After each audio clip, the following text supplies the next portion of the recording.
जय हिंद दोस्तों, स्वागत है आपका हमारे YouTube चैनल JMS इंस्टीट्यूट में। आज जो हम टॉपिक कवर करने वाले हैं इसका नाम है सामाजिक आंदोलन। यह जो आपका टॉपिक है BA second year political science का टॉपिक है और इस टॉपिक के नोट्स मैं आपको प्रोवाइड करा दूंगा अपने टेलीग्राम चैनल पर, जिसका लिंक मैंने कमेंट बॉक्स में प्रोवाइड करा रखा है। तो बिना टाइम वेस्ट के हम अपने टॉपिक की शुरुआत करते हैं। सबसे पहले मैं आपको बताना चाहूँगा कि सामाजिक आंदोलन हमारे चैप्टर का नाम है, जिसमें हमें पढ़ना है श्रमिक, किसान, महिला और पर्यावरण आंदोलन के बारे में। तो इन सभी टॉपिक्स पर मैंने अलग अलग वीडियोस बनाई हुई है। आज जो हम टॉपिक कवर करेंगे वह करेंगे पर्यावरण आंदोलन के बारे में। पर्यावरण आंदोलन के बारे में शुरुआत के 15 से 20 मिनट में मैं आपको पूरा का पूरा चैप्टर समझा दूंगा। उसके बाद मैं आपको बताऊंगा कि एग्ज़ाम में इसे कैसे आंसर करना है। इस टॉपिक में अक्सर ये क्वेश्चन पूछ लिया जाता है कि पर्यावरण अपक्षय से क्या अर्थ है, पर्यावरण आंदोलन की चर्चा कीजिए, पर्यावरण आंदोलन की आलोचनात्मक व्याख्या कीजिए, पर्यावरण आंदोलन से आप क्या समझते हैं। इस तरह के कई तरह के क्वेश्चन पूछ लिए जाते हैं। तो हर क्वेश्चन को आप अच्छे नंबर प्राप्त करने के लिए जो चीज़ करेंगे उसके लिए मैंने ये नोट्स बनाए हुए हैं, इसे मैं समझाऊंगा। तो आइए अब हम आप इसे समझते हैं। तो देखिए, सबसे पहले हम समझते हैं कि पर्यावरण आंदोलन आखिर में होता क्या है। पर्यावरण का मतलब है हमारे आसपास की चीज़ें। पर्यावरण में इंक्लूड होता है पहाड़, नदियाँ, हर एक चीज़ जो हमारे आसपास घिरी हुई है, जिसे मानव ने नहीं बनाया। क्या पहाड़ों को मानव ने बनाया? नहीं। क्या नदियों को मानव ने बनाया? नहीं। क्या जानवर को मानव ने बनाया? नहीं। क्या घास फूस इन सबको हमने बनाया? नहीं। जो प्राइमरी चीज़ है, जिसे हमें प्रकृति ने दिया है एज अ गिफ्ट, उसे हम कहते हैं पर्यावरण। और आंदोलन का मतलब है पर्यावरण को बचाने के लिए। हम पर्यावरण को बचाने के लिए जो कोशिश करते हैं उसे हम पर्यावरण आंदोलन कहते हैं। तो क्या हुआ है कि जब से भारत स्वतंत्र हुआ है, हमने डेवलपमेंट में, हमने आगे बढ़ने के लिए, दुनिया से टक्कर लेने के लिए हम आगे तो बढ़ रहे हैं, लेकिन उस चक्कर में हम अपने पर्यावरण को नुकसान कर रहे हैं। बेसिक चीज़ है पर्यावरण। अगर आज हम इन चीज़ों को नष्ट कर देंगे तो हम आने वाले भविष्य को नष्ट कर देंगे। इसके अंदर सबसे बड़ी चीज़ जो बोली जाती है कि हम आने वाले बच्चों को क्या देंगे। तो अब यहाँ तक आपको समझ में आया पर्यावरण आंदोलन क्या है। पर्यावरण आंदोलन है हमारे आसपास की चीज़ें जिसे हम बचाने के लिए आंदोलन करते हैं। तो सबसे पहले हम समझते हैं कि पर्यावरण का नुकसान कब से चालू हुआ है। पर्यावरण सबसे पहले कुछ नुकसान नहीं किया जाता था इंसानों द्वारा। ये नुकसान की चीज़ चालू हुई 1700 के समय, जब दुनिया में औद्योगिक क्रांति आई, जब से मशीनें बनी, जब से भाप इंजन बने, मोटर बने। तो दुनिया में जब औद्योगिक क्रांति आई, जब सब मशीनों की तरफ भागने लगे, तब से हमने पर्यावरण को नुकसान करना चालू कर दिया है और आज हम इसे बहुत बड़ा नुकसान पहुंचा रहे हैं। अब पर्यावरण के नुकसान से क्या होगा? पर्यावरण के नुकसान से संतुलित जीवन खराब हो जाएगा। संतुलित जीवन का मतलब है कि जो भी जानवर हैं, जो एक दूसरे से जुड़े हुए हैं, जो एक चक्र चल रहा है, वो चक्र टूट जाएगा। ठीक है दोस्तों। तो संतुलित जीवन मतलब होता है कि हमारे पास खाने के लिए भोजन नहीं होगा, क्योंकि हम सारी की सारी जगह पे क्या कर रहे हैं, कुछ ना कुछ बना दे रहे हैं। तो खाने के लिए जगह कम होगी, खेत कम होंगे, समुद्र में मछलियाँ कम पड़ जाएंगी। तो जैसे जैसे कम होगा तो हमारी मांग ज़्यादा बढ़ेगी। हम आबादी ऐसे बढ़ रही है और चीज़ें खाने की कम हो रही है, चीज़ें ख़त्म होती जा रही है। तो यहाँ पर यही बताया गया है कि पर्यावरण का नुकसान कैसे हो रहा है। तो अब मैं आपको बताता हूँ कि पर्यावरण अपक्षय क्या होता है। यहाँ तक आपको समझ में आ रहा है ना कि पर्यावरण की बात हो रही है अभी। अब हम यहाँ पर देखते हैं सबसे पहले पर्यावरण के नुकसान के बारे में, फिर हम 6-7 आंदोलन की चर्चा करेंगे। तो सबसे पहले बताया जा रहा है कि पर्यावरण का मतलब है, या पर्यावरण अपक्षय का मतलब है कि पर्यावरण का नुकसान होना, पर्यावरण को लूटना। जैसे हम लकड़ियों को काट रहे हैं, हम काट कर अपने वहाँ पर घर बना रहे हैं, हम उस जगह को नुकसान पहुँचा रहे हैं। और सबसे बड़ी चीज़ है, हम 4 चीज़ें सबसे गलत कर रहे हैं पर्यावरण के साथ। एक, वायु प्रदूषण। वायु बहुत शुद्ध है, इसे हम गंदा कर रहे हैं। दिल्ली के अंदर अगर आप शंघाई में चले जाएंगे, जो चाइना की सिटी है, इन सब जगहों पर इतना गंदा पोल्यूशन है कि जिस तरीके से हम सांस ले रहे हैं, हमारे दिल्ली और महाराष्ट्र या इन जगह शहरों में रहने वाले और दुनिया भर में जो चाइना हो गई, जो ये बड़े बड़ी जो अभी आगे तरक्की कर रही हैं, डेवलपमेंट कर रही है, उन जगहों पर सांस लेना दुश्वार हो गया है, वहाँ के फेफड़े काले पड़ गए हैं। तो इसका मतलब क्या है, हमने वायु को पूरा का पूरा गंदा कर दिया है और उससे नई नई बीमारियाँ पैदा हो रही है, कैंसर हो रहा है, कुछ हो रहा है। तो इसका मतलब क्या है, हमें वायु शुद्ध करनी होगी।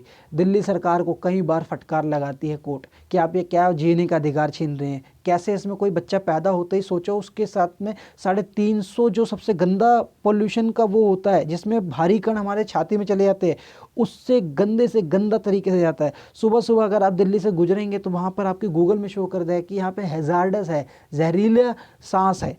तो ये चीज़ बताई गई है कि हमने वायु को गंदा किया है। ध्वनि, शोर शुल से बहुत दिमाग ख़राब होता है। अगर आप देखिए कभी कभार गांव में रहते रहें या फिर आप जहाँ भी रहते हैं, अगर वहाँ ज़्यादा हल्ला होगा तो आप चिड़चिड़े हो जाएंगे, और चिड़चिड़े हो जाएंगे तो गलत चीज़ें होंगी, जानवर उससे बड़ा नुकसान होता है। मान के चलिए शहरों में देखिए तो जानवर शांत पड़ जाते हैं, क्यों? क्योंकि ध्वनि प्रदूषण, ध्वनि बहुत नुकसान करता है। तो जैसा पर्यावरण है, हम ध्वनि फैला के भी इसे गंदा कर रहे हैं। हम हर जगह हल्ला गुल्ला करके इससे काफ़ी एक इंसान के रहने की जगह नहीं रह रही। उसके अंदर जल प्रदूषण, जल के अंदर हम सारे केमिकल छोड़ देते हैं, जल के अंदर हम नालियाँ छोड़ देते हैं, जिससे क्या होता है, जल में रहने वाले जीव जंतुओं को नुकसान हो रहा है। तो यहाँ पर आपको समझ में आया कि क्या क्या चीज़ें हुई हैं। तो यहाँ पर हमें ये समझ में आ रहा है कि पर्यावरण को इंसान जब से मशीनें बनी हैं तब से नुकसान पहुँचा रहा है, उससे संतुलित जीवन खराब हो रहा है। लोगों के खाने पाने की चीज़ें नहीं है, लोग घर बनाते जा रहे हैं, फैक्ट्रियाँ बनाते जा रहे हैं, लेकिन उनके लिए स्वच्छ हवा नहीं है, स्वच्छ पानी नहीं है, स्वच्छ ध्वनि नहीं है, कोई शांति नहीं है वहाँ पर। तो ये चीज़ें हो रही हैं।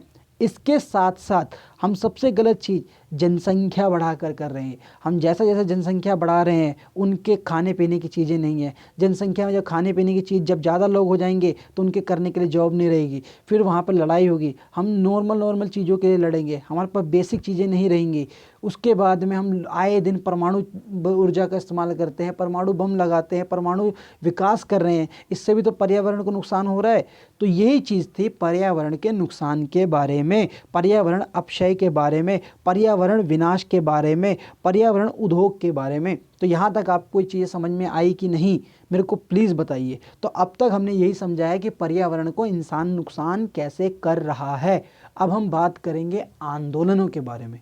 तो समझ में आ रहा है ना दोस्तों आपको कि पर्यावरण, हमने आसपास की चीज़, नदी नाले, इन सबको ख़राब कर दिया है, इंसान ने इसको पूरा दूषित कर दिया है। मैंने आपको दिल्ली के हालात बताए, मैंने शंघाई के हालात बताए, मैंने हर एक जगह की चीज़ें आपको बताई। तो इससे हमें क्या पता चलता है कि भाई हम पर्यावरण को बहुत नुकसान पहुँचा रहे हैं। इन्हीं पर्यावरण के नुकसान को रोकने के लिए लोगों ने आंदोलन किए। तो आपको मैं एक एक करके आंदोलनों के बारे में बताता हूँ। सबसे पहले मैं आपको बताता हूँ वो आंदोलन जो मैंने इसमें नहीं बताए, जो आप लिख लीजिए, अगर आपको एग्ज़ाम में याद रहे, आप बहुत अच्छा आंसर करना चाहते हैं। साइलेंट वैली प्रोजेक्ट, ये 1978 का आंदोलन है। साइलेंट वैली प्रोजेक्ट ये केरला में चलाया गया था मोरारजी देसाई के समय में, जब मोरारजी देसाई हमारे प्रधानमंत्री थे। ये केरला के अंदर चलाया गया था। इसके अंदर बहुत बड़ी बिजली का निर्माण कर रहे थे, जिस चक्कर में पर्यावरण को नुकसान पहुंचाया जा रहा था। तो ऐसे समय में लोग आए थे और इस प्रोजेक्ट के लिए विरोध किया था कि भाई ऐसी बिजली मत दीजिए जिससे हमारे कई गाँवों को नुकसान पहुँचे। तो ये 1978 में चलाया गया था। इसे बोला जाता है साइलेंट वैली प्रोजेक्ट। उसका विरोध हुआ था। तो यह एक हमारा आंदोलन है जो उस समय में चलाया गया था। ठीक है दोस्तों। उसके बाद में बिहार, झारखंड और उड़ीसा में जंगल बचाओ आंदोलन चला था। जंगल बचाओ आंदोलन 1980 में। याद रखना दोस्तों, जंगल बचाओ आंदोलन में ये हुआ था कि जंगलों में काटे जाने वाली लकड़ी, जंगलों को जगह ख़त्म करने के लिए, खेती के लिए जगह बनाने के लिए, इसलिए बिहार, झारखंड और उड़ीसा के लोगों ने इसका विरोध किया था। तो ये भी एक पर्यावरण आंदोलन था जिसमें लोगों ने जंगल बचाओ आंदोलन किया था। तो यहाँ पर समझ में आया आपको। अब तक मैंने वो आंदोलन बता रहा हूँ जो मेन रूप से कहीं आपको किताबों में नहीं मिलेंगे, लेकिन अगर आप एग्ज़ाम में अच्छा आंसर देना चाहते हैं तो इन चीज़ों को थोड़ा थोड़ा बता दीजिएगा कि भाई साइलेंट वैली प्रोजेक्ट 1978 का, जिसका विरोध किया गया था, जंगल बचाओ आंदोलन 1980 में किया गया था। उसके बाद में एक और पर्यावरण आंदोलन या पर्यावरण के लिए अच्छी चीज़ हुई थी, वो ये हुआ था तरण भारत संघ। तरुण भारत संघ। यह एक व्यक्ति था, मैं आपको सही बताऊं तो उस व्यक्ति का नाम था राजेंद्र सिंह, ठीक है। वो अलवर के रहने वाले थे और उन्हें 2001 में मैगसेसे अवार्ड भी मिला है, ठीक है। तरुण भारत संघ जो है 1985 में ये नींव रखी गई थी। इसे किसने किया था? राजेंद्र सिंह ने किया था। वो अलवर के रहने वाले थे और उन्हें इसके लिए अवार्ड मिला था। अब इन्होंने ऐसा किया था तो तरुण भारत संघ एक ग्रुप बनाया गया था, एक लोगों का इकट्ठा करके बनाया गया था, जिसमें 850 गाँव को, ठीक है, 850 गाँव को और बहुत से लोगों को जोड़ा गया था कि हम छोटे छोटे जगह बनाएं नदी के लिए, हम छोटे छोटे चीज़ों से पानी को रोकें और पानी को बचाएं, ठीक है। मतलब कि बहुत बड़े बड़े गड्ढे करो, उसमें पानी को बचाओ, रिजर्व रखो पानी, ताकि वह पानी हमारे काम आए। तो इन जगहों को वाटर हार्वेस्टिंग के लिए इन्हें यह अवार्ड मिला था। तो ये भी एक तरह का क्या हुआ? पर्यावरण आंदोलन। उन्होंने जल को बचाने के लिए इनिशिएट लिया और इसके लिए उन्हें पहचान भी मिली, उन्हें अवार्ड भी मिला। तो यहाँ तक आपको समझ में आया अब तक जो छोटे छोटे आंदोलन, साइलेंट वैली प्रोजेक्ट, जंगल बचाओ आंदोलन, तरुण भारत संघ आंदोलन, तरुण भारत संघ जो राजेंद्र सिंह के द्वारा चलाया गया। इसके बाद में एक चलाया गया था पर्यावरण के लिए टेस्ट ऑफ वॉर, ठीक है दोस्तों। टेस्ट ऑफ वॉर ये सुनीता नारायण जी थी जो डायरेक्टर थी centre for science and environment की। इन्होंने कोका कोला और पेप्सिको जैसी कंपनियों को भारत से बाहर करने की हालत कर दी थी और उनके 2 फैक्ट्रियां बंद भी करवा दी थी। किस लिए? क्योंकि उन्होंने ऐसा बताया कि इन सब में बहुत केमिकल्स का इस्तेमाल हो रहा है जो सेहत के लिए हानिकारक है और हमारे लिए कैंसर बन सकती है, ठीक है दोस्तों। तो यहाँ पर मैंने कुछ आंदोलन की बात की है जो आपको जल्दी से कहीं नहीं मिलेगा। इसे आप एग्ज़ाम में ब्यूटीफुल या बहुत अच्छा नंबर लाने के लिए कर सकते हैं। तो मैं एक बार रिपीट कर देता हूँ, फिर मैं बड़े बड़े आंदोलन के नाम लूँगा जो आपको एग्ज़ाम में लिखने ही लिखने हैं। तो पहला मैंने क्या बताया? साइलेंट वैली प्रोजेक्ट, जिसमें महाराज जो केरल में चला और यह इसमें बिजली से जो नुकसान होने वाला था बिजली बनाने के लिए उसे रोका गया, उस पर्यावरण को बचाने के लिए। जंगल बचाओ आंदोलन, तरुण भारत संघ जिसके अंदर राजेंद्र सिंह ने बिजली पानी को रिजर्व करने के लिए किया था, और टेस्ट ऑफ वॉर जिसमें सॉफ्ट ड्रिंक के लिए किया गया था। ठीक है दोस्तों, यहाँ तक आपको समझ में आया कि नहीं? अब तक हमने क्या पढ़ा? अब तक हमने पढ़ा पर्यावरण को नुकसान कैसे होता है, उस नुकसान से हमें क्या नुकसान होगा, हमने किस तरीके से वायु ध्वनि जल प्रदूषण कर दिया है, किस तरीके से आबादी एक बड़ी समस्या बन गई है, कैसे छोटे छोटे पर्यावरण आंदोलन चले। अब हम करते हैं कुछ बड़े बड़े आंदोलनों की बात जो आपको पता भी हो शायद। चिपको आंदोलन, ठीक है दोस्तों। चिपको आंदोलन में क्या हुआ था? जो लकड़ी होती है जिसे बोला जाता है, जो ये विशेष प्रकार की लकड़ी है जो बैट बनाने के लिए इस्तेमाल की जाती है, या फिर मैं आपको कहूँ सीधे लकड़ी ये मिलती है, ठीक है, क्योंकि बहुत बड़ी और सीधे रूप में होती है। तो इसको क्या किया जाता था कि ठेकेदार द्वारा काट रहा जा रहा था सरकार की मंजूरी से, या फिर हम कह सकते हैं कि वहाँ पर मंजूरी उन्हें मिली हुई थी। तो ऐसे टाइम में उस जगह से पूरे पेड़ चले जाते, वहाँ से जानवरों का विनाश हो जाता, उस पर्यावरण की खासियत मिट जाती। इसीलिए उस पर्यावरण को बचाने के लिए उत्तराखंड में चिपको आंदोलन हुआ। लोग पेड़ से चिपक गए, जब उन्हें कोई समझ नहीं आया, जब उनका एप्लीकेशन काम नहीं करी, जब उनकी कोशिश नाकाम हो गई, तो पेड़ से चिपक गए और पर्यावरण को बचा लिया। और इस चिपको आंदोलन का सिर्फ इंडिया में नहीं, इंडिया से बाहर तक नाम गूंजा था। तो इसलिए चिपको आंदोलन तो भूल भी मत जाना लिखना अपने एग्जाम में, या फिर इसे तो हमेशा याद रखना, ये पर्यावरण आंदोलन की एक मिसाल है। ठीक है दोस्तों, यहाँ समझ में आ गया आपको कि चिपको आंदोलन क्या है। अब दूसरा है टिहरी बांध आंदोलन। ये भी पानी और बिजली के लिए पानी के बहुत बड़े एक रिजर्व को बनाया जा रहा था, डैम बनाया जा रहा था। तो टिहरी बांध आंदोलन भी उत्तराखंड से शुरुआत हुआ था। इस टिहरी बांध के लिए भी जो लोग थे उन्होंने इसका विरोध किया, क्योंकि इस बांध से बहुत बड़े गांव के पास संकट था, इससे बहुत बड़ा नुकसान होने वाला था। इसीलिए लोगों ने इसके लिए आंदोलन किया, और टिहरी बांध के लिए भी एक पर्यावरणीय आंदोलन माना जाता है। बाद में हम इसके बारे में डिटेल से पढ़ेंगे। और फिर नर्मदा आंदोलन जो गुजरात, मध्य प्रदेश, राजस्थान 3 बड़े राज्यों से जुड़ा हुआ था। इसके अंदर बहुत बड़े बड़े गांव आने वाले थे, कभी भी इससे बहुत बड़ा संकट था। तो इसीलिए इस आंदोलन के द्वारा भी इसके डेवलपमेंट को रोका गया था। तो यहाँ तक मैंने आपको सारे आंदोलन की चर्चा कर ली। मैंने आपको इस पूरे चैप्टर का एक रस निकाल के दे दिया है कि इस चैप्टर में क्या है, कैसे पढ़ना है, आपको पूरी एक समझ दे दी है। तो आपको समझ में आया कि नहीं, ये मुझे ज़रूर बताइए। और इसके बाद कमेंट करना तो भूलिएगा मत, क्योंकि मुझे कमेंट से पता चलना चाहिए कि आपको मेरे पूरा चैप्टर समझाने में सफल रहा हूँ कि नहीं, और नहीं रहा तो कहाँ पे रह गया ये बताइएगा। अब पूरा चैप्टर हमने समझ लिया, अब हमें समझना है एग्ज़ाम में हमें इसे कैसे लिखना है। तो देखो दोस्तों, यहाँ पर हमें एग्ज़ाम में लिखना है पर्यावरण अपक्षय, ठीक है। अब क्वेश्चन कुछ इस तरीके से पूछे जाएंगे, पर्यावरण, पर्यावरण आंदोलन, पर्यावरण विनाश, पर्यावरण उद्योगपति, ऐसा कुछ शब्द आए, या पर्यावरण के बारे में आए, पर्यावरण अपक्षय के बारे में पूछे, प्राकृतिक संपदा के नुकसान के बारे में पूछे, पर्यावरण संसाधन के बारे में पूछे, या पर्यावरण के संसाधन किस तरह से क्षय कर रहे हैं ये पूछे, तो आपको ये वाले आंसर लिखने हैं, ठीक है। पहले आपको बताना है कि पर्यावरण हमारे आसपास के वातावरण से है, जिसके अंदर हमारे आसपास के वातावरण में पहाड़, नदियाँ, प्राकृतिक संसाधन, प्रकृति द्वारा दी गई चीज़ें जिसे मानव खुद नहीं बना सकता, जिस प्रकृति ने हमें इंसान को दिया है, ठीक है। आप बिना मिट्टी खुद बना सकते हो? आप खुद पहाड़ बना सकते हैं? नहीं, ये सब भगवान ने हमें दिया है, ये प्रकृति ने दिया है, तो उसे ही हम पर्यावरण कहते हैं। ये सभी संसाधन प्रकृति ने हमारे ज़रूरत की पूर्ति के लिए दिया है, जो सेवन, खेती, खलियान आदि, परंतु हम इस मानव से पूरी तरीके से लूटने और छोड़ने की तरफ अग्रसर हो गए हैं। हम अपनी लालच में इतना बढ़ गए हैं कि अपनी प्रकृति को नुकसान पहुंचा रहे हैं। तो आपको पता ही है कि हम इतने लालची हो गए हैं कि हम अपने आसपास पेड़ नहीं रखना चाहते, हम कहीं ना कहीं प्राकृतिक ना हो गए, हम बड़े बड़े घर चाहते हैं, हम बड़ी बड़ी फैक्ट्रियाँ चाहते हैं, लेकिन हम अच्छा सा एक माहौल नहीं चाहते जहाँ पर असली पर्यावरण रहता हो।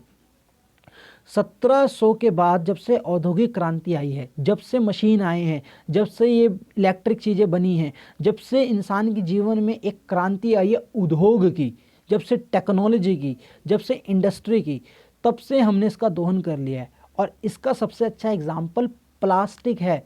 प्लास्टिक को आप देख लीजिए, क्या प्लास्टिक को नष्ट कर पा रहे हैं हम लोग? और ये प्लास्टिक एक ऐसी चीज़ है जो सालों साल तक यहाँ पे रहने वाली है, हमारी कितनी जनरेशन चली जाएगी तब भी ये ख़त्म नहीं हो पाएगी।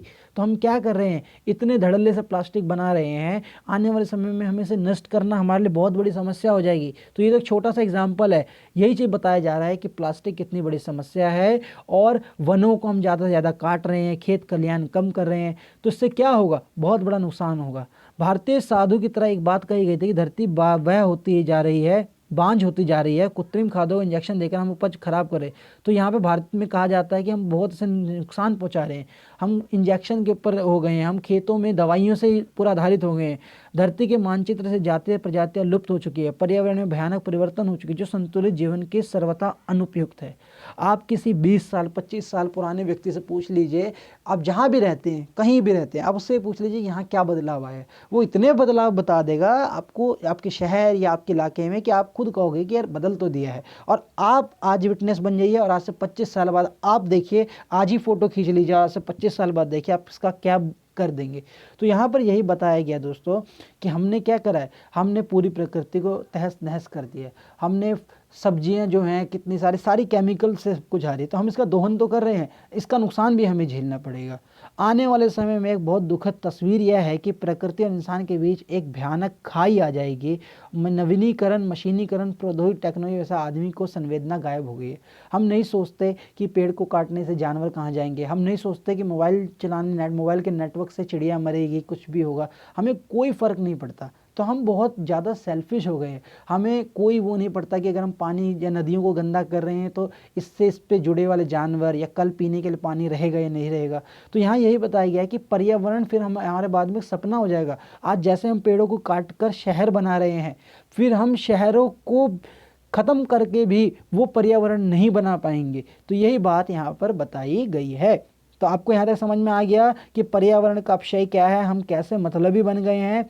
अब पर्यावरण अपक्षय का मतलब क्या है, पर्यावरण को नुकसान पहुँचाना, वनों की कटाई, पशुओं का शिकार, ठीक है, जनसंख्या बढ़ाना। तो देखो इन सब से क्या होगा, इंसान की ज़रूरत बढ़ेगी, वो पर्यावरण को नुकसान करेगा, पर्यावरण को नुकसान करेंगे तो भाई पर्यावरण से जुड़े हुए लोगों को नुकसान होगा। हम एक जगह से खेती बार बार करते रहेंगे तो वो खेत एक टाइम में उपज देना बंद कर देंगे, क्योंकि खेत की तो एक उर्वरकता होती है, कुछ सालों बाद वो भी फसल देना बंद कर देती है। औद्योगिकरण, मशीन इतनी आ गई है, हम उससे अपक्षय कर रहे हैं, प्रदूषण की समस्या हो गई है, उद्योग और वाहन की बढ़ती संख्या, आज हम इतना सारी हमने मशीनें, इतने तरीके से हमने गाड़ियाँ, ये सब चीज़ें, एसी, बिजली, इस सब से क्या हो रहा है, सबसे प्रदूषण हो रहा है। और इन सब से क्या हो रहा है, जनजीवन खराब हो रहा है, जीने की समस्या हो रही है, प्रदूषण, बीमारियाँ हो रही है, हर एक व्यक्ति 40 के बाद से दवाई खाने लग रहा है। तो इसका मतलब क्या है कि हमने पर्यावरण को पूरा का पूरा नुकसान पहुंचा दिया है। ठीक है दोस्तों, यहाँ तक आपको बिल्कुल समझ में आ गया। अब कह रहा है पर्यावरण के विनाश के कई सारे कारण हैं। तो पर्यावरण का विनाश सबसे पहले वायु प्रदूषण है। हम देख सकते हैं कि विश्व में चाइना, भारत जैसे बहुत ही प्रगति कर रहे हैं, वहाँ वायु इतनी दूषित है कि दिल्ली तथा बीजिंग जैसी राजधानियों में लोगों को अपने लिए सिलेंडर ऑक्सीजन खरीदने पड़ते हैं या ऑक्सीजन सिलेंडर खरीदने पड़ते हैं। आप अगर चाइना की एक तस्वीर देखेंगे तो वहाँ पर जो अमीर लोग हैं उन्होंने सिलेंडर, ऑक्सीजन सिलेंडर ले रखे हैं कि भाई इस गंदी हवा को कौन सूंघेगा, हम सिलेंडर अपना पास रखेंगे और बीमार नहीं पड़ेंगे। ऐसा एग्जैक्टली चाइना में हो रहा है। दिल्ली में जो रईस लोग होते हैं या बहुत अच्छे लोग हैं जिनके पास अच्छा पैसा है, वो दिल्ली को छोड़कर कुछ दिनों को चले जाते हैं। मैं आपको एग्जैक्ट बता रहा हूँ, ये मैंने न्यूज़ में पढ़ी, अखबार में पढ़ी हुई चीज़ें हैं। तो वहाँ पर ये पता चलता है कि भाई क्या हो रहा है, हम इतना दूषित कर रहे हैं कि रहने के लिए जगह नहीं बन रही। और हो सकता है कुछ दिनों बाद लोग दिल्ली छोड़ना चाहे या फिर बम्बई छोड़ना चाहे। क्यों? क्योंकि वहाँ पर हमने ऐसा पर्यावरण अपक्षय कर दिया है, इतनी बीमारियाँ आ जाएंगी आने वाले समय में। तो यही बताया गया कि हमने वायु प्रदूषण, क्योंकि लोगों ने अनावश्यक से ज़्यादा गाड़ियाँ, ठीक है, आवश्यकता से ज़्यादा गाड़ियाँ, संसाधन खरीद लिए हैं और वो दूषित वायु कर रही है। वनों की कटाई ज़्यादा हो रही है, लोगों के लिए, पीढ़ियों के लिए सांस लेना मुश्किल हो रहा है। भारी प्रदूषण के हम कह सकते हैं कि मुख्य उत्तरदायी कारक कारखाने, खनन परियोजनाएं, ताप बिजली परियोजना, परिवहन के साधन आदि है। तो देखो वायु प्रदूषण किस किस से हो रहा है, ये भारी प्रदूषण को वायु प्रदूषण कर देना, ये भारी प्रदूषण लिख गया होगा। तो ये वायु प्रदूषण है, जिसका मतलब है कि खनन परियोजनाएं, कि जो जिससे हम खुदाई कर रहे हैं या फिर हम ताप बिजली जिससे बना रहे हैं, वहाँ पे बहुत सा पोल्यूशन हो रहा है। हम गाड़ियाँ इतनी खरीद रहे हैं, हम फैक्ट्री इतनी लगा रहे हैं, इन सब का वायु प्रदूषण हो रहा है।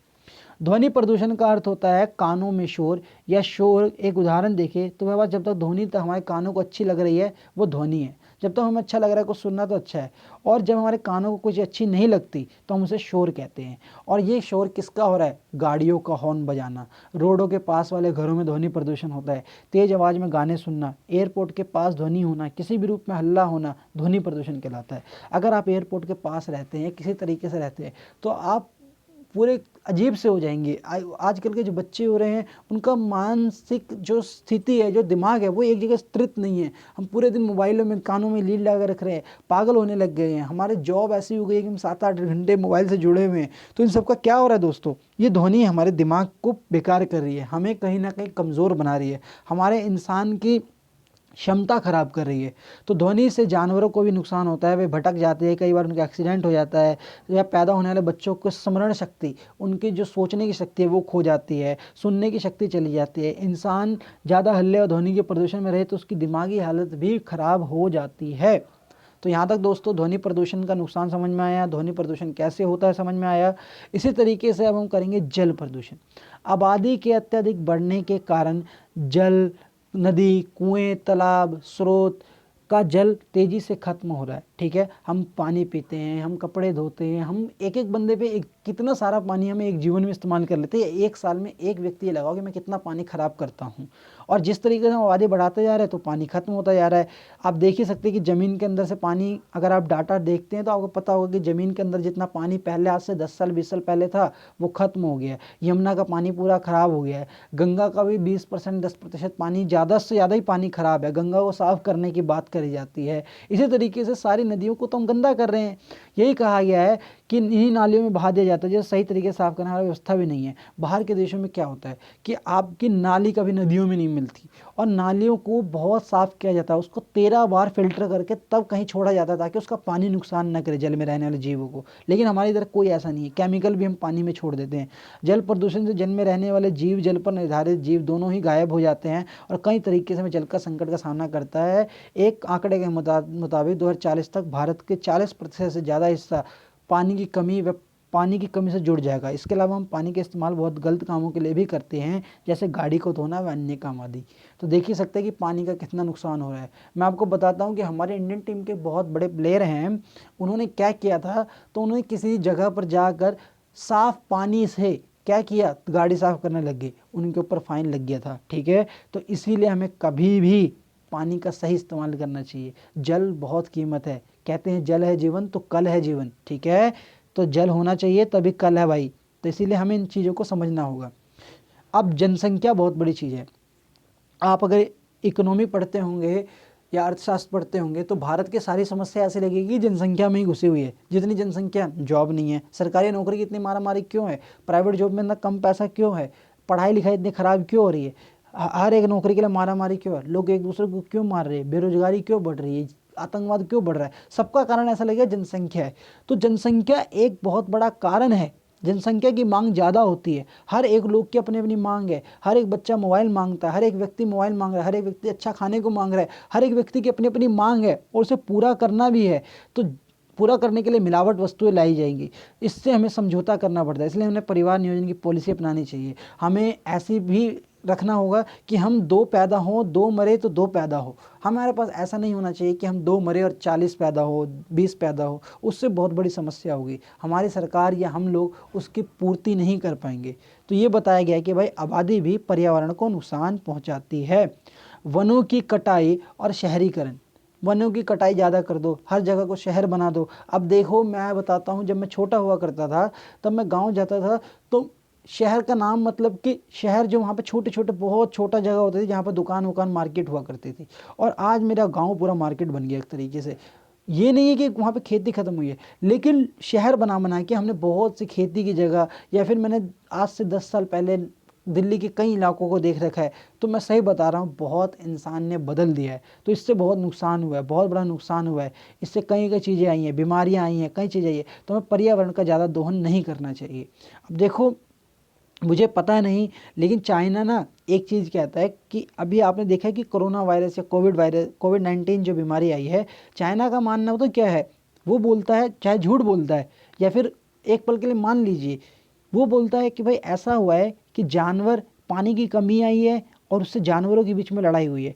उस जानवर के बीच इतना बड़ा संघर्ष हुआ पानी को लेके कि उनके बीच ये वायरस फैला है, उनकी लड़ाई के बीच में बॉडी से, और एक जानवर से इतना म्यूटेशन हुआ है, इतना फैला है कि वो एक नई बीमारी बन गया और फिर उससे वो इंसानों में फैला। तो यहाँ समझ रहे हो आप, यहाँ पर ये बताया गया है, बेशक ये गलत थ्योरी हो, लेकिन ये थ्योरी उसने दी है तो किसी साइंस से पूछ के दी होगी। और ये ज़्यादातर माना गया है कि जानवरों में बीमारी भी इसी कारण से आती है कि जब उनमें आपसी संघर्ष होता है। ठीक है, तो यहाँ पर यही बताया गया है कि कहीं ना कहीं आने वाले टाइम में हमें कई बीमारियाँ देखनी पड़ सकती है।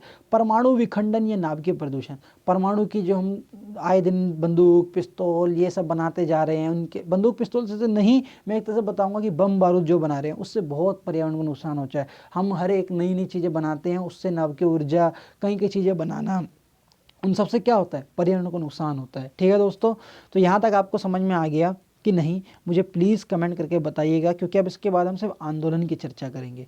तो यहाँ तक अभी तक हमने क्या पढ़ा है मैं आपको बता देता हूँ। हमने पढ़ा था पर्यावरण का इंसान ने किस तरीके से दोहन करना, उसे नुकसान पहुँचाना चालू किया है, कैसे अपनी ज़रूरतों के लिए, अपनी कंपनियों के लिए सॉरी दोस्तों, किस तरीके से लोगों ने अपने फ़ायदे के लिए पर्यावरण को नुकसान पहुँचाया, और उससे वायु प्रदूषण किस तरीके से, जनसंख्या, सब चीज़ हमें नुकसान पहुंचा रही है। अब हमारे भारत में कौन कौन से आंदोलन हुए हैं, तो देखो दोस्तों, हम बड़े बड़े आंदोलन की बात कर लेते हैं। कुछ आंदोलन मैंने आपको शुरू में बताए हैं, उन्हें आप लिख लीजिएगा, या फिर आप इन आंदोलनों को भी लिख लेंगे तो आपके एग्जाम में अच्छे नंबर मिलेंगे। लेकिन अगर आप बहुत हाई परसेंटेज अपनी नॉलेज को गेन करना चाहते हैं तो उन चीज़ों को ध्यान रखिए। यहाँ बताया गया है कि भारत के पर्यावरण आंदोलन का अर्थ है उन आंदोलन से जिसके लिए लोगों ने आगे आकर अपने पर्यावरण की रक्षा की और विकास के पहियों को रोका। उन्होंने कहा समाज विकास करे चाहे ना करे, हमारा पर्यावरण विकास करना चाहिए। तो अपना पर्यावरण बहुत पसंद था लोगों को, और उसके लिए लोगों ने सरकार से भी लड़ाई लड़ी। इससे भारत को बहुत फ़ायदा हुआ। आज भी कई जगह पर पर्यावरण आंदोलन चलते आ रहे हैं, जिससे कि आज हम अपने स्वरूप को बचाए हुए हैं। अभी थोड़े दिन पहले महाराष्ट्र में एक हुआ था, जहाँ पर कितने प्रतिशत जंगल को काट रहे थे, लोगों ने बहुत बड़ा आंदोलन किया था।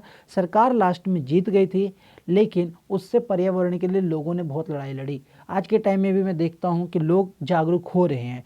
लोग कहीं ना कहीं साइकिल खरीद के सुबह सुबह, या कोशिश करते हैं कि साइकिल से साइकिलिंग करे, या बहुत एक इनिशिएट लोगों ने लेना चालू कर दिया। अब लोग समझ रहे हैं कि पर्यावरण को बचाना ज़रूरी है। तो सबसे पहले ये चीज़ कब से जारी हुई, तो ये हुई चिपको आंदोलन से।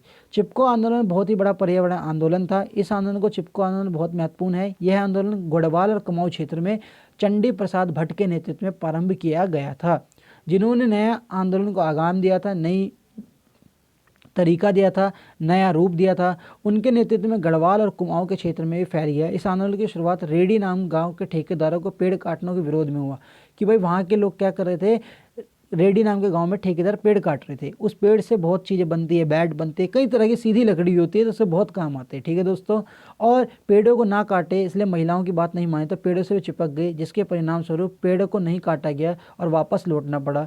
चिपको कारण से चिपकना व लिपट जाना, इसलिए चिपको आंदोलन कहा जाता है। चिपको आंदोलन को देश के अन्य भागों में भी आज भी कई जगहों पर पेड़ों को बचाने के लिए हमने देखा, वहाँ पर लोग पेड़ों से चिपक कर पेड़ों को बचाते हैं।